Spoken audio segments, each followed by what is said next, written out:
Welcome back everyone, I'm Tyler with Ligari. I'm really excited to show you this project because we'll be going over an existing countertop we did 5 years ago. That's right, 5 years old. You guys are gonna see how well it's held up and everything. As you can see, it's still super high gloss. It does have scratches and scuff marks. It doesn't have our top coat. If you do apply our top coats, it would even have held up a lot better. So keep that in mind, but just know when you buy our products, you're getting the best that you can get. So why don't you just kind of show them how this turned out and how well it's held up. They don't use cutting boards, they don't use anything. This is my mother-in-law's counter, so I told her to just abuse it, use it, and let's see how it wore. And it handled very well to no cutting boards, setting hot pans, all kinds of stuff on it. We don't recommend cutting on the counters. You want to treat them like a high-end counter or setting hot pans, but this was kind of like a test piece for us, and again, it's 5 years old. So we're gonna change the color. They painted the cabinets, did the floor, stainless steel appliances. So now we're gonna do a silver base, black and white highlights, maybe some accent sprays, stuff like that. We'll be replacing the backsplash because that's not gonna go with the new colors. But you're gonna watch it all right here.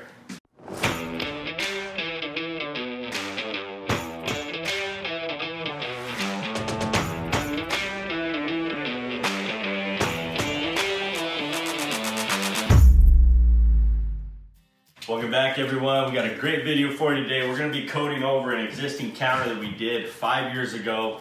As you can see, if you've watched that video, they painted the cabinets, redid the flooring, they got new stainless steel appliances. So these counters are kind of a little bit outdated with the theme they're going for, more contemporary. We're going to be doing a silver base, black highlights with a little bit of white, and then maybe some marble spray, we'll see.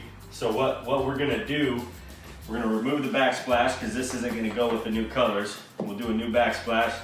We're going to sand the counters, coat them, tape everything off. We're going to show you the full process. We'll even show you how to take the sinks out because they're going to get a new sink, pretty much redo everything in here. What we'll do now is I'll start taking the sink out. This has been silicone in, so I'm going to cut it. We're going to cut around it, get under, tape everything out. This faucet's been leaking, so what we're going to do is we'll probably have a little damage behind here. We'll have to repair that. But should be pretty simple. We won't know until we get into it. But and this does have a garbage disposal, so we'll be taking all that out, taking the plumbing out. Always make sure you turn your water off before you start doing the water lines, and we'll get right to it. So I'm just cutting this so it pulls a little easier with the razor blade. And since silicone was used, we got to make sure we get everything off of this. All the silicone's got to be removed or it can affect the epoxy. As you all probably know, silicone doesn't let anything stick to it. That's why people like to use it around sinks.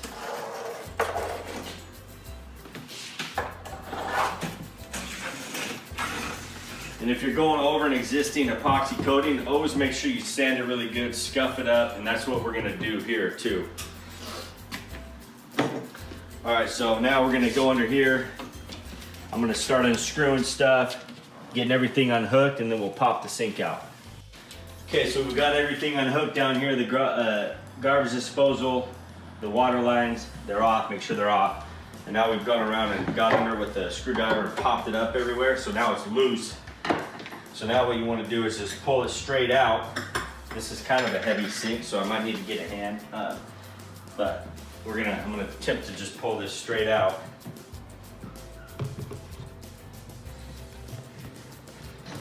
Just like that.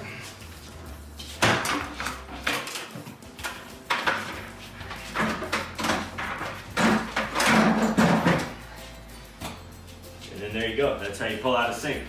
So same thing with the backsplash. It's good to cut a line right here so you're not peeling up your paint. So I'm just gonna run a razor blade just on that edge.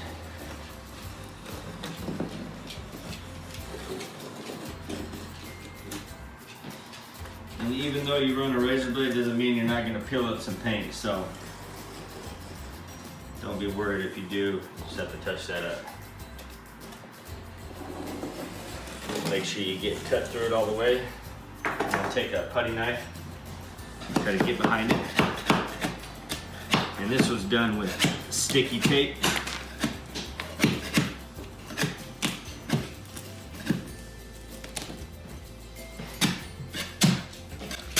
As you can see, it works really well. It's actually pulling. It's just a sticky tape you can get from Home Depot or Lowe's. It's double-sided, so you stick it on, then you stick your tile on, then you grout it. Once you get it going, it should start to pop off a little easier.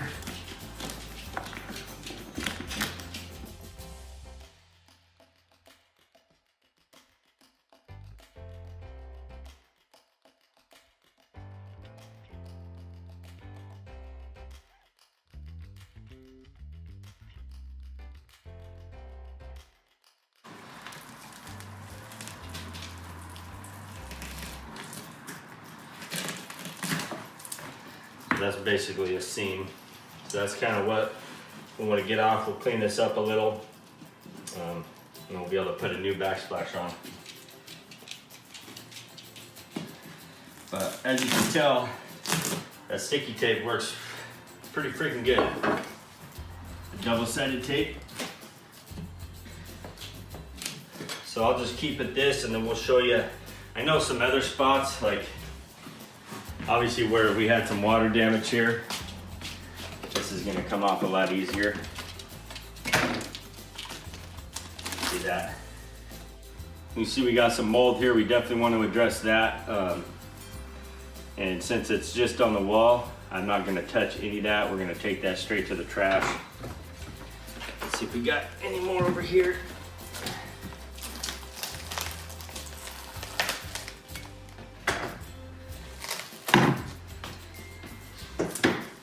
That's really the problem child there. And that's kind of what we figured, because we had a leaky faucet and the laminate just peeled right up. So we're gonna have to replace this board, do a little bit of repairs here before we can coat the counter.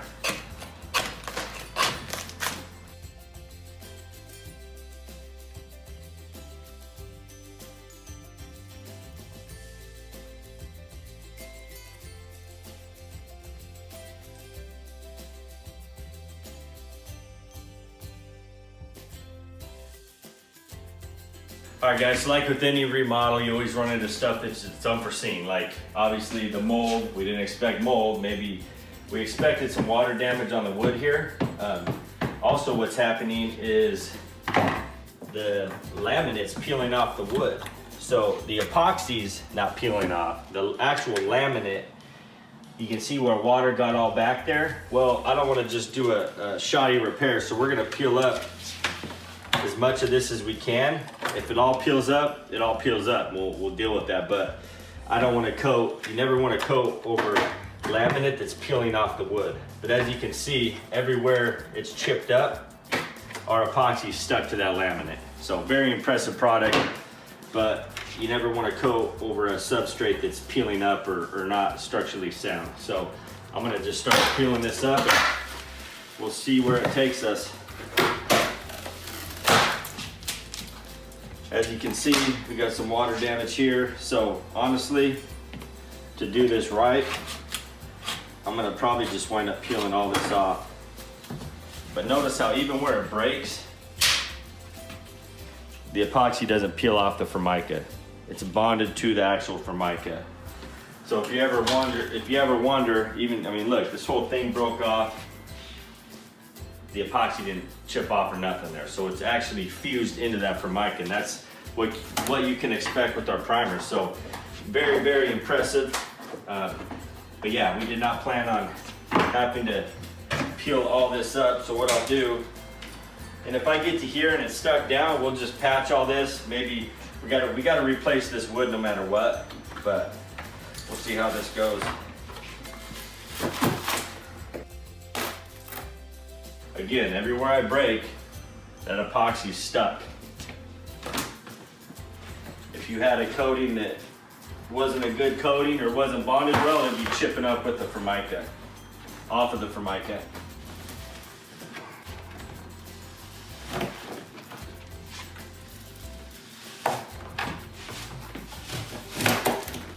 I mean, yeah, this is peeling off so easy.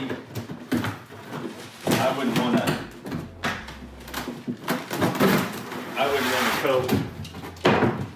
coat over that anyways. Very impressed with how that epoxy fixes. So I'm just gonna go around and see what we get up.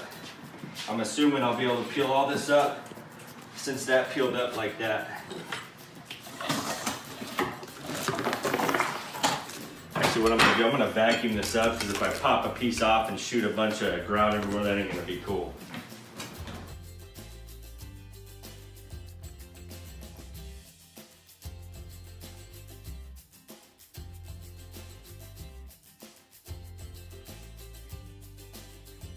That's what's cool about our kits is they don't just go over Formica or wood. It's pretty much any hard surface.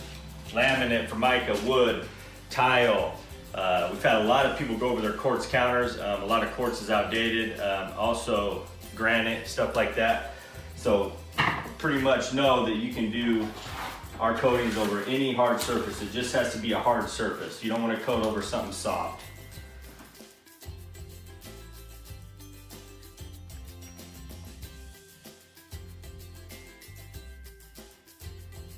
So when you peel it Formica, you're gonna have these seams. We're gonna have to fill these holes, putty these seams, sand it all smooth. So there's a little more prep work going into now that we're ripping the Formica off, but that's all right.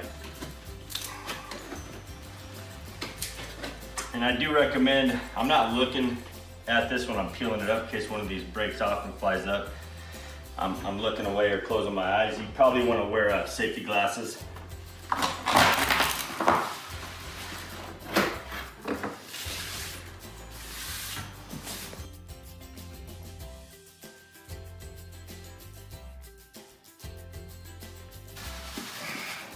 Also, take note how flexible this epoxy is. It's a rock hard surface, but it still has flex to it.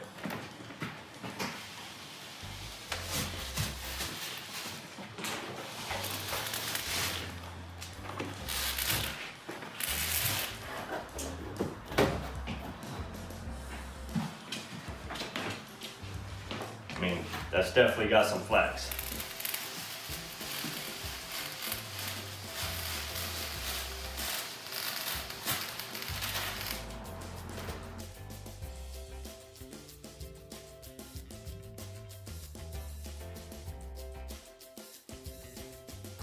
Using our primers, it's made to stick to Formica.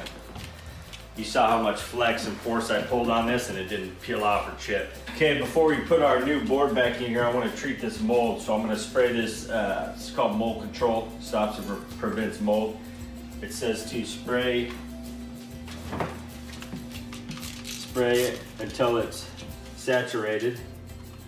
And I want to use actual spray, not the stream. I don't want it dripping wet, I just want to spray it because I'm going to do a couple wipes. And you want to use gloves.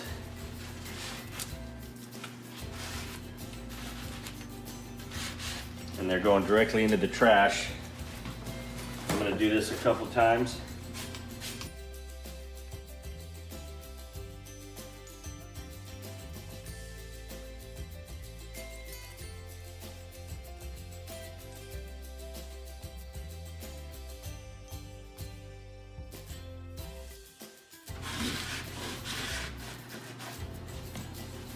So now what I did is the piece that I cut out, we took it outside, traced it on a board and then recut it. So now we got a piece that fits in there almost identical. But what I want to do, this does have a little flex and this doesn't come out very far. So we're going to take a 1x, trimmed it. We're going to bolt this onto here and then that'll give us extra support on the back there. So that'll be bolted up like that and then we'll screw this down. Bondo these seams, sand them, and we'll be ready to start coating. Now that we got all the mold cleaned up, we let it dry out, we're gonna put our piece of wood that we cut to go in here. And we wanna get that nice and snug. And we're gonna screw this down and then we're gonna put our brace under here. Bring it right up to the top so it's got extra support. That way this doesn't flex at all. And I know where they're at, but I'll mark them just to, if you guys ever have to hit studs or something before you put the board mark where the wood's at underneath it. Now I know I need to hit that mark to have it bite into the wood underneath it.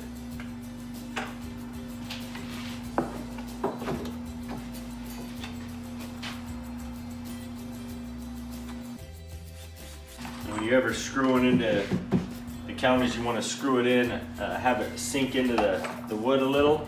That way we can fill it and be flat. You never want it to stick up.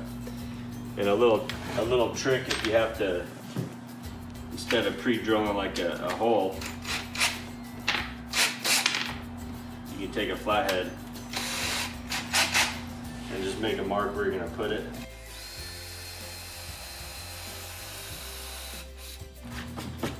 And that'll help it sink down into the wood.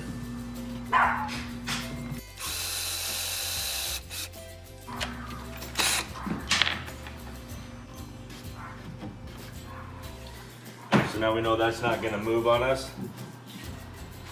We're going to butt this up there tight. And I'm going to get it level. Be good to have a straight edge, so you know, because you don't want this bowed up and then you put the board under and it's bowed up. You want to make sure it's nice and level. We can use this. If you don't have a long level, make sure you got a straight edge. Kind of see, push that down, so it needs to come down just a little. See that? To make it flat. So I'll pre-drill.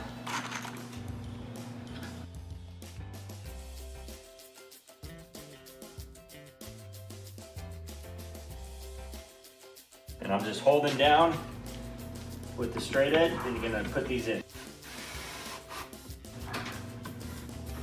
Same thing on this side. Hold down with the straight edge.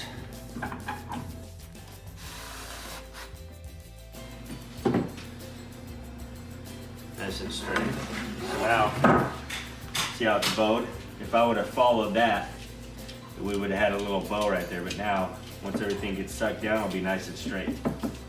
And we got good support back there. Not gonna have to worry about anything falling over back there with when you add weight to the sink or fill it up with water. Okay, now that we've got the piece repaired, the mold taken care of, now we're going around and filling in all the seams. And I like to use Bondo if you can. I Bondo these, the seams and gaps that are most critical, that we want to be the strongest. I use Bondo on those. If I Bondoed everything out here, it'd wipe the whole house out. The homeowner's living here, so I'm not gonna use Bondo on everything, just the main parts. Now I'm using fast setting sheetrock mud and just mixing it up. And I'm just jamming it into any seam or gap that we have. And then I'll scrape it smooth.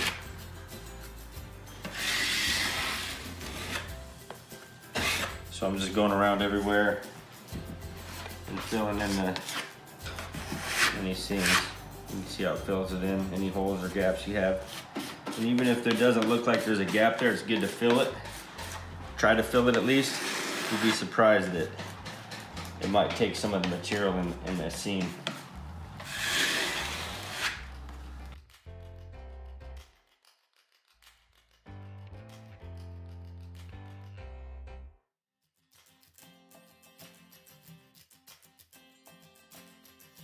And then once that's dry, we'll come by, sand it all smooth, clean the counter, tape everything off, and then we'll be coating.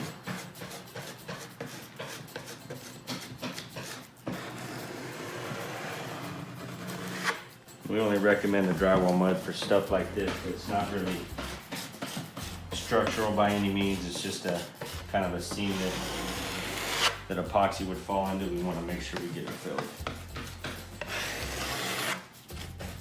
Now it's time to sand all the stuff we filled. I'm gonna go around, sand these edges really good. We didn't peel off the epoxy on these edges because they're stuck really well. Also, we're gonna take our time back here and make sure we get this transition really good where we put the new piece of wood. But it's definitely stout. And what I did, I also went and caulked this back edge because there was a lot of gaps there, and I just didn't want epoxy running down there and wasting it. So I used a paintable caulk. Since we're doing a gray primer, I got a gray caulk in there just so everything looks good and matches. So we got our vacuum hooked up to We got our sander hooked up to the vacuum, and when you put the sanding pads on, make sure you got these holes lined up. A lot of people will just slap these on even without a vacuum, and it just shoots dust everywhere. These are designed to suck the dust up as you go.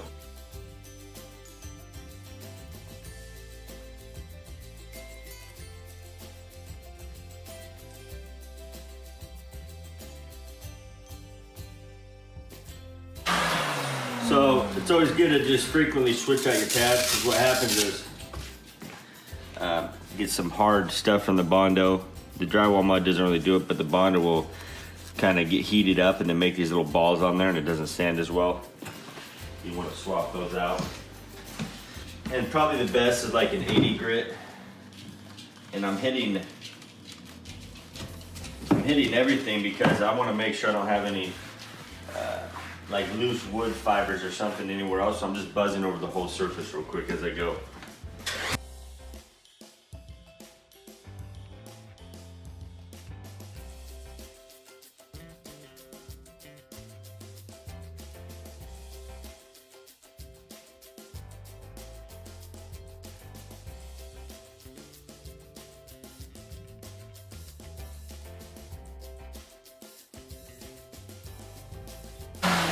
So when you guys are sanding these faces, make sure you're not scuffing up the counters and cabinets and hitting the cabinets, because if you come down, you can easily gouge into the cabinets. I opened the door here because I didn't want to scuff up the top here with the sander. You want to be careful with that. Also, if your edges are square, you want to round those. Always make sure you have a little bit of a rounded edge. These are 45, so they're fine. But yeah, I'll continue this. No need to really show you guys all this. It's pretty self-explanatory. So now I'm going to wipe it down with some clean rags. I'm just using water on this just because it's a wood surface. Our primer's a water-based primer, it's not going to affect it. If you're going over like Formica granite, something like that, a smooth surface, you want to use denatured alcohol or acetone, because that'll clean it really good. Obviously, this isn't really dirty. I just want to really make sure we get any dust or anything that's left from the sanding process off. So go around and do my edges. And always try to remember where you stopped. That way you don't miss any spots, or just go and do the whole top.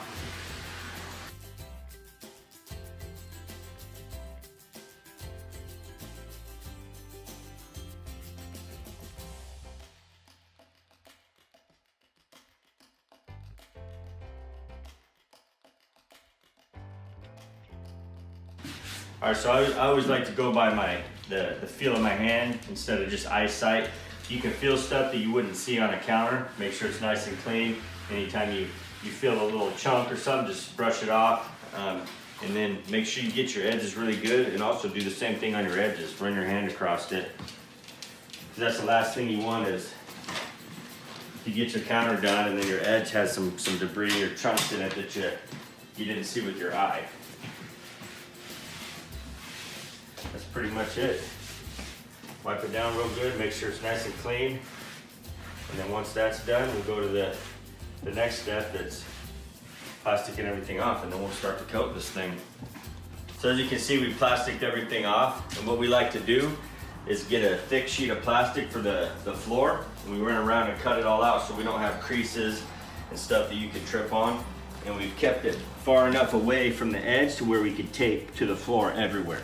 So this bottom piece on the floor is nice and tight, it fits really even, and then we took the painter's plastic, draped it from the bottom edge here, made sure we got a nice tight seam here all the way to the floor, and taped it back. That way when I'm over here doing the counter, I'm not like dealing with plastic, because what'll happen is if you have plastic just draped out, the epoxy will get on there, it'll start getting sticky, you'll be walking around and they'll be sticking to your feet, and you'll be pulling the plastic, and sometimes it rips down. So you definitely want to take your time, plastic it really good, just like we did here. It looks really good. And then also, before you do your coating, make sure you dry fit your sink. Make sure you dry fit your sink, because the last thing you want to do is get your counter done, go to put your sink in, and it doesn't fit, and you got to try to cut stuff out. You can cut through the epoxy if you have to, but there's always that chance that it'll chip up or something could happen and affect the surface. So always dry fit your sink.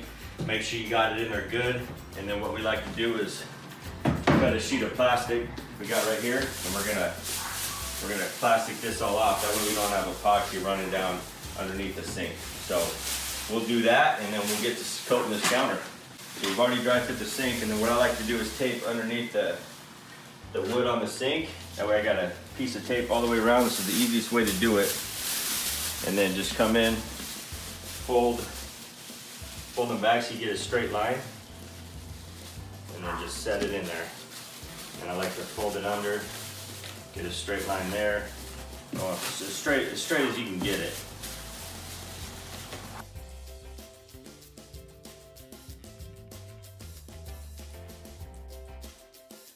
It's okay to have some free play. It doesn't have to be perfectly tight. You just don't want the plastic sitting up, being able to come out and hit the top of the epoxy.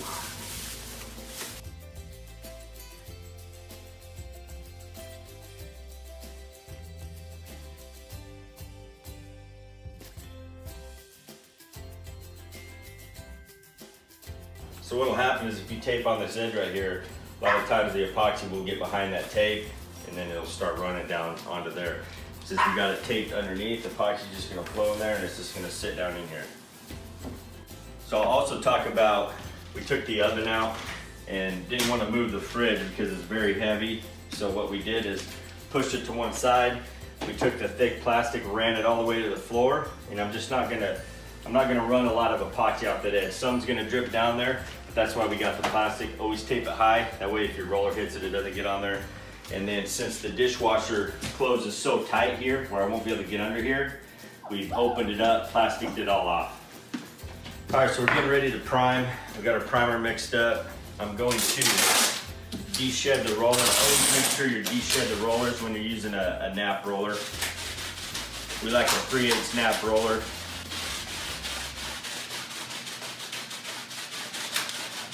These are from Home Depot.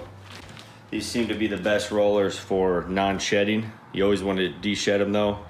So 3/8 nap, and then they're so 3/8 nap, and then smooth, the semi-smooth surfaces. We get them in 6-packs. They sell them singly. These are the best rollers. We've been using them for a long time. So now that I'm ready, what you want to do always, you got to sign the counter, okay? So we're going to sign this counter.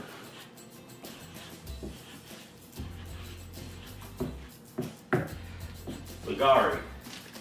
Now we know this is Ligari.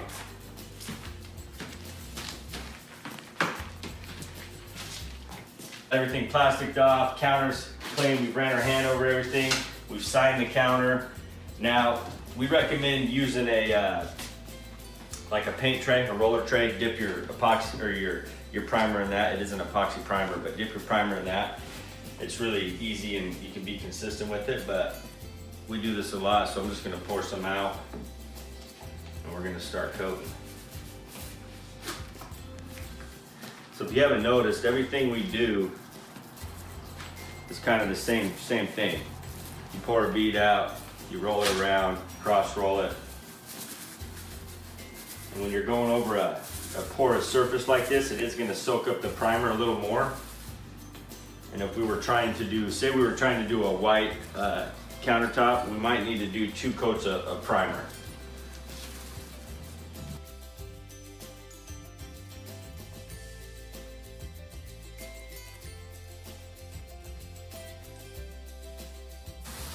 So now I'm just stretching this out to where it's all nice and even.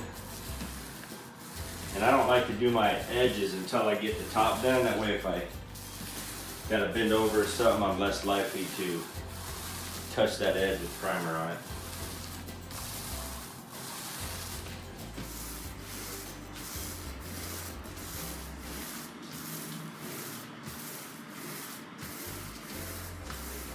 Now I got a nice even coat. I don't have thick spots. And you can tell by how the roller sounds. It sounds even all the way through. If I had a thick spot, it would, the sticky sound would kind of go away. Now I'll hit my edges.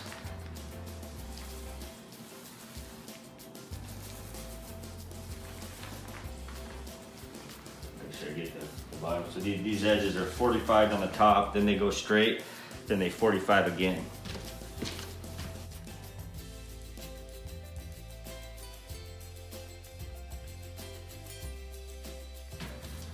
Notice we put a piece of tape on this backsplash, that way when our roller's touching, it's not knocking a bunch of debris off of the sheetrock there.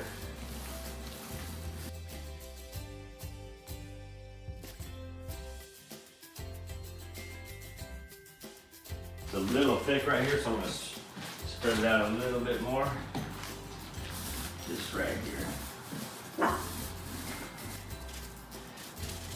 And see how we over taped? If I just taped one strip, I'd probably hit the wall here. So always tape a little extra on your corners. Hope I'm happy with the top. The final pass. Always look, make sure you got it all coated. And sometimes when you do the corners, it'll leave a puddle on the top, so just keep an eye on that, because you'll want to thin that out. And if this goes on thick, it's not going to affect it. The only thing that's going to happen is it's going to take longer to dry.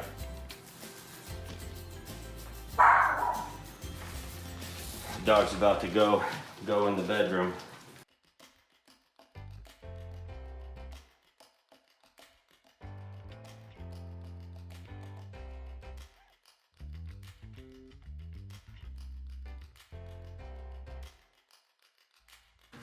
All right, we got the dog put up now. You can only take so much a yapping in the background.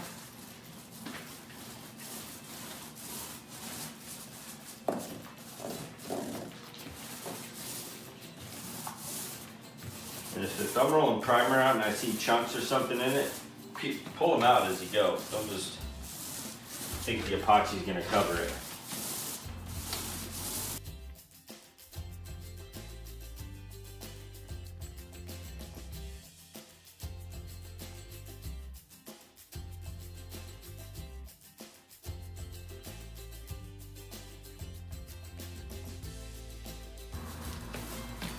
There's really no different than from applying our primer to doing like a paint job. Basically this similar process. The only difference is it's a lot superior product. It's an epoxy based product, so it's gonna be a lot more durable than like an actual paint.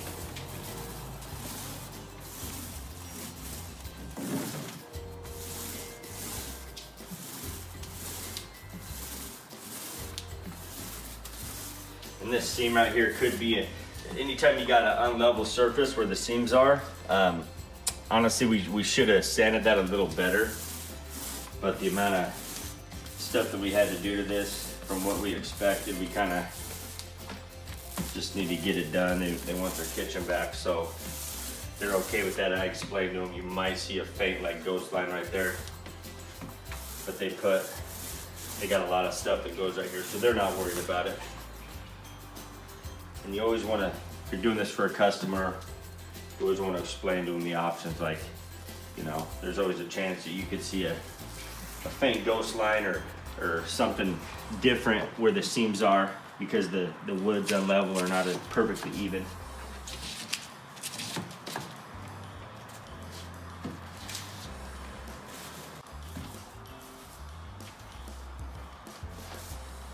And I'm not going to roll these edges until I'm done, because I'm probably going to get some debris from those edges since they're the cut edge where they cut the wood at.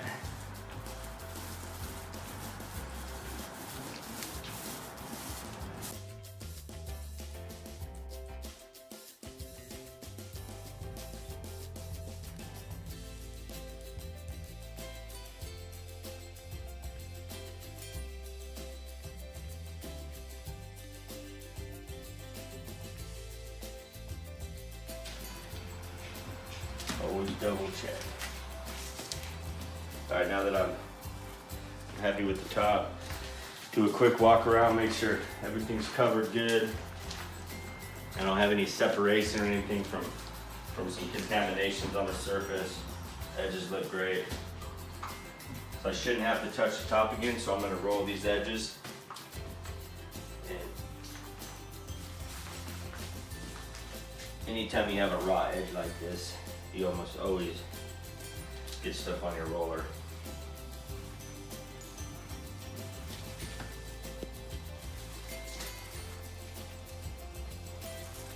Alright, so that's how you apply our primer. Pretty simple. We'll give this about an hour, hour and a half. If you can put a fan on it, it'll dry a lot faster, but you want to make sure you want to go on as sticky, but not like wet. So if it's sticky and it's stuck really good, it's not pulling up on your fingers, you're good to go over the primer. Alright, so I got all the product mixed up. We're doing silver base, and I always like to just double check measurements. So we always pour out of the jugs into 5-gallon buckets, measuring buckets, make sure they're right on the money for the amounts.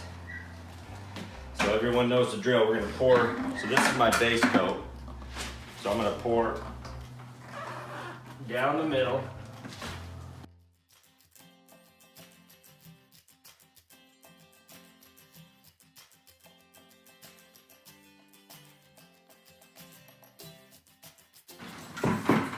Keep your beads you pour out kind of even. It's obviously a little wider here, but I got to go back in the corner. That one's pretty good. So now we've de-shedded the roller. So now we're just going to move this product around. And I'm not running it off the edge just yet.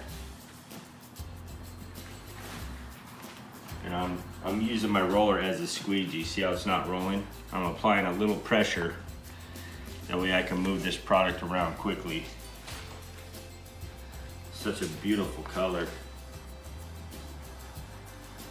And if you get spots where it's wanting to roll off the edge, just push it back up. There's no point in dripping this off the edge just yet.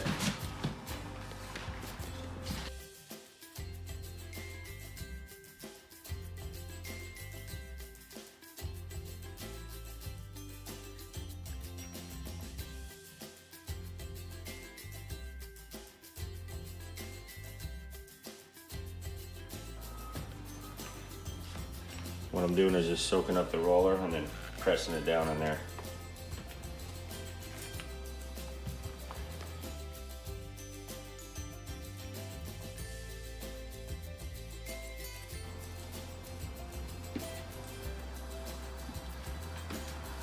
I'll get that last. That way if I gotta lean over or something, I'm not just totally getting epoxy all over me. But see, if I wouldn't have caulked this back edge, I'd be losing a lot of product back there. Which it doesn't hurt anything. It's not like you're ever gonna see it. But it's just waste of product. I'd rather have a thicker countertop than just wasting some down the back that's kind of useless. So I've actually poured this out really well. Really even everywhere.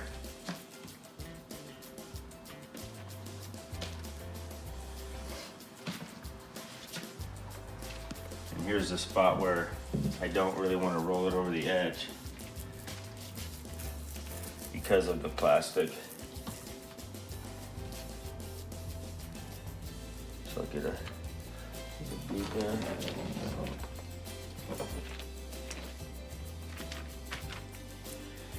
We'll have to, depending on how that plastic sticks, we might have to tape it off to pull it back a little.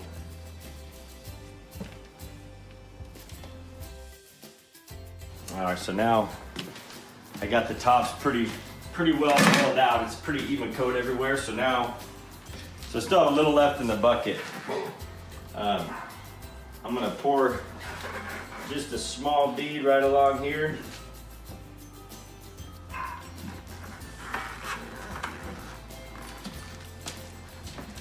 And then I'll go around all my edges. We don't want to leave it in the bucket too long.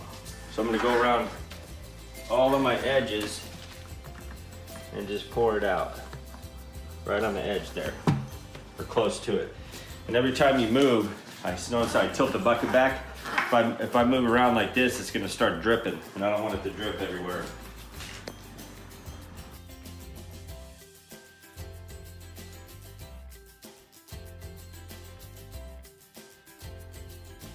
The more product you get close to the edge, what the counters do, they continuously flow over the edge because it's leveling out. And as long as you got enough product to flow over the edges, your edges will look really good. It'll look like you cut a piece of stone out of a big counter or something. It won't look like a man-made counter. And there's just a little left in here, just in case I need some touch up on my edges or something. I don't need to scrape it out. So now what I'll do is now I'm going to go through and work it right to the edge. Not necessarily going over the edge. It's going to start dripping now, but that's fine.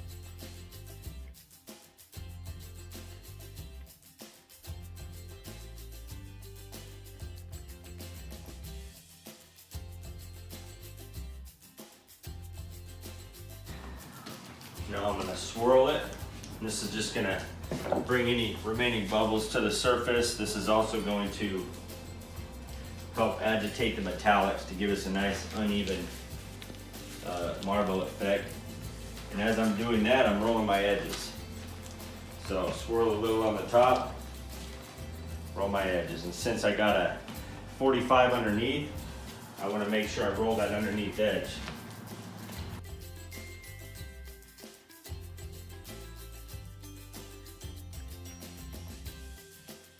And the point of this is to make sure the edges continuously flow over. And I don't want to just try to roll all my edges without getting more product on it. So every time I swirl, I'm getting more product on the roller. It's a little thin right here, so I'm going to pour the rest of this out on this counter.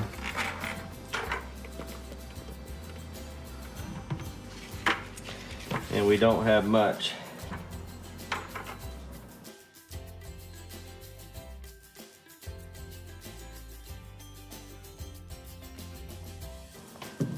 And you can tell when you're rolling it if you got a really thin spot or if it's just way thicker than everywhere else. If that's the case, like if you had say you had a really thick spot here and a thin spot over there, just take the bucket and just hold the bucket here, scoop it back into the bucket and go pour it over there, then roll it all out again. So now, we've already made up our black highlights, so we're gonna do, she chose, I think it's 34 on our website. And it's like a vein pattern, silver, black, a little bit of white. And so what I'm gonna do is I figured since it's got like an L shape, I'm gonna run a vein from out here kind of down there and have it split off. And maybe run back into here, then maybe we'll add another vein here, but we'll kind of split it up a little. And I'm not going to do a lot because I'm going to come back and add to it. I want to make sure I like the vein, but I think the vein should come out something like that.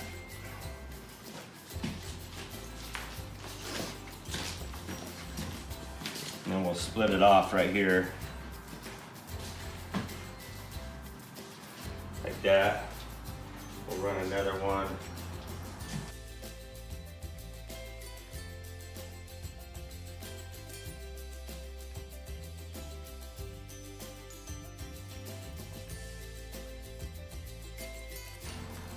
Now that we got the black done, we'll take some spray paint.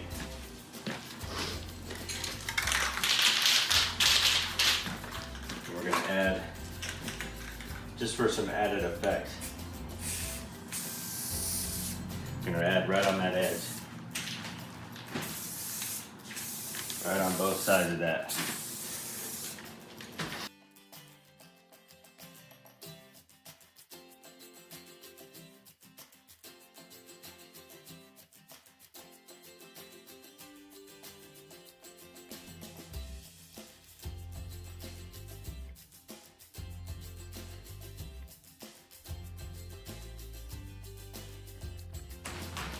we'll take a little white.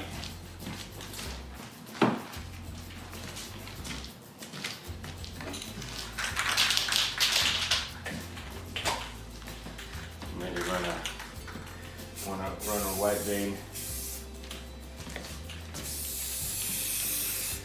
out on that edge. Maybe do a little one there. So the more random you can be, the better.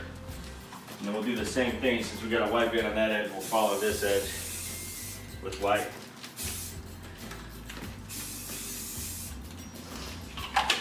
So now I kind of got the colors that I want. Now to blend it, I like to use a pool trough. Because what happens is I can be nice and skinny with it, or I can turn it sideways and I can pull a fatter vein through it. So what I'll do is I'll start on this way, work my way over, then I'll go to that side. So all we're gonna do is just follow this vein.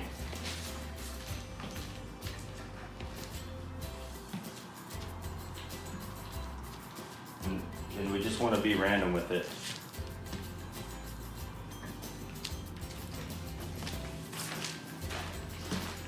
And on this side, we're gonna follow that.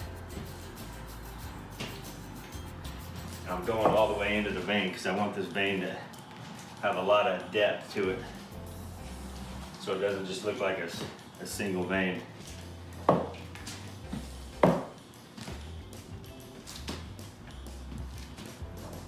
And we're gonna come out here and just blend this in. See how I'm holding it a little flatter? And it kind of flattens it off more. See that? That's what I mean. I can make a skinny line, or I can kind of flatten it off.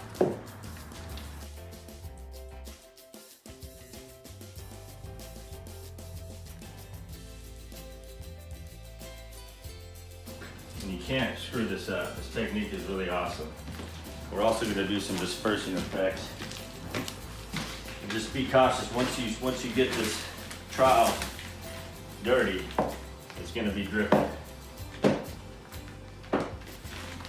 Kind of pull off that backsplash, make sure I get all up in there.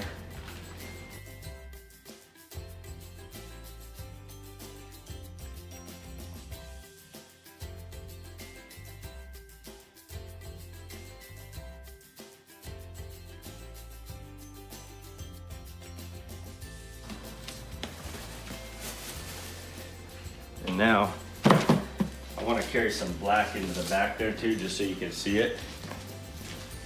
So I'll take my spray paint, add a little more black.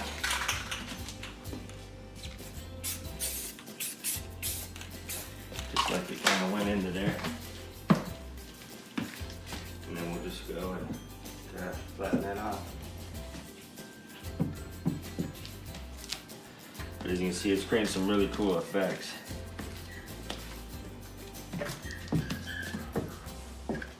And we're still going to hit it with some dispersing effects too.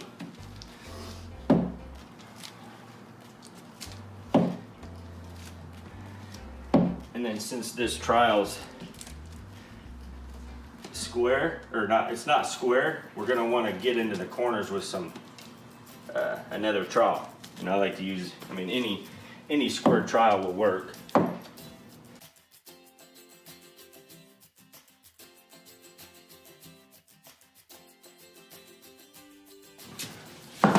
So now I think I'm going to add some more white in some spots.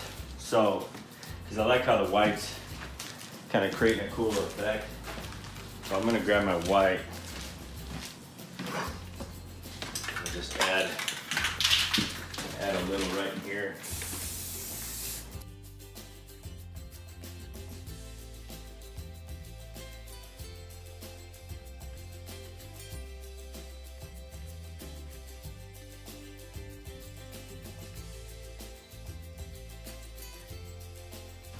And then now I'm not really flattening it off as much.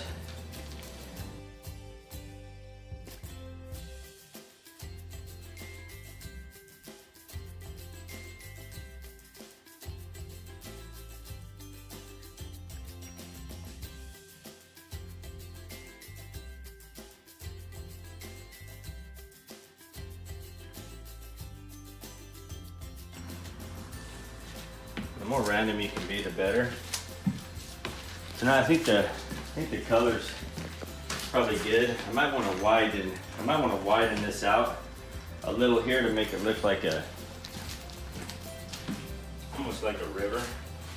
Like it kind of started wide right here and kind of flowed in. So all you need to do is just kind of flatten this off. Pull that out a little. And then just flow that back in.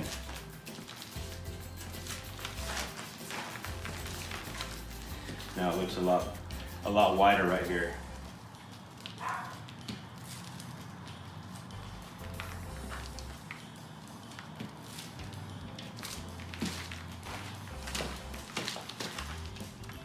Once we hit this dispersing on it, it's going to make it blend even better.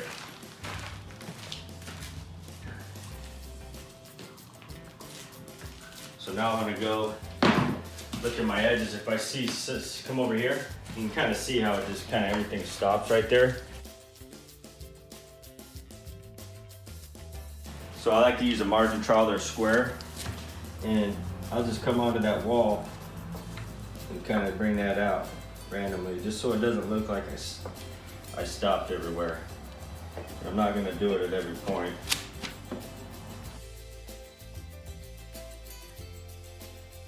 So now we'll disperse it with 91% isopropyl, and we're going to just spritz the surface. We're not like misting it like that. I want some bigger effects in it. And watch how it just really brings this counter to life. And a lot of these will go away because I'm doing it so early, but I want to help blend all these veins together.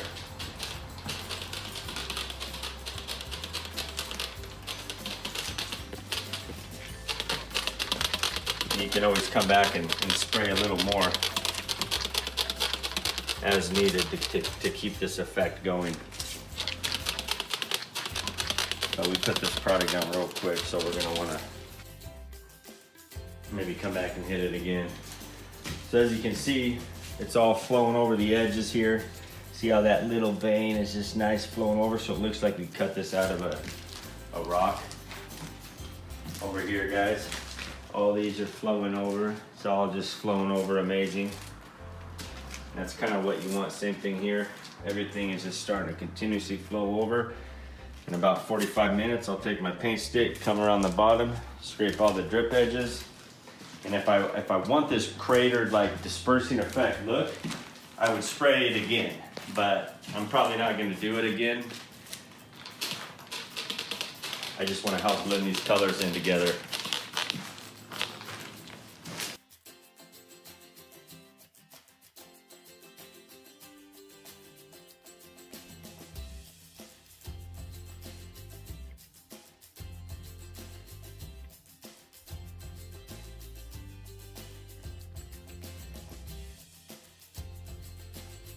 Okay, so what I'm doing now is I'm going around and looking at all different angles, seeing if I got any chunks or anything from the mix and paddle, because it was used. Anything, debris that's in there, I'll pull it out right now.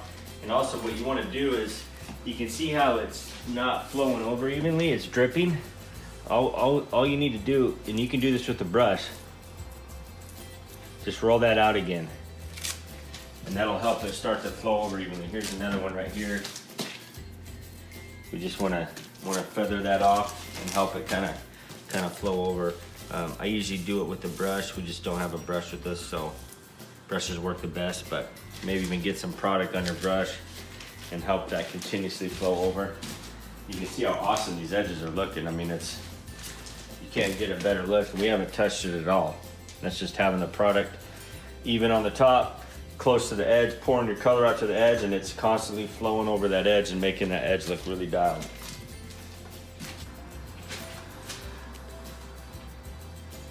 If you guys are doing a top coat, I mean, it's really not necessary because you can lightly sand any imperfections or debris that's in the epoxy, but we're not gonna do a top coat right away, so I want to make sure I get all anything that's in it out.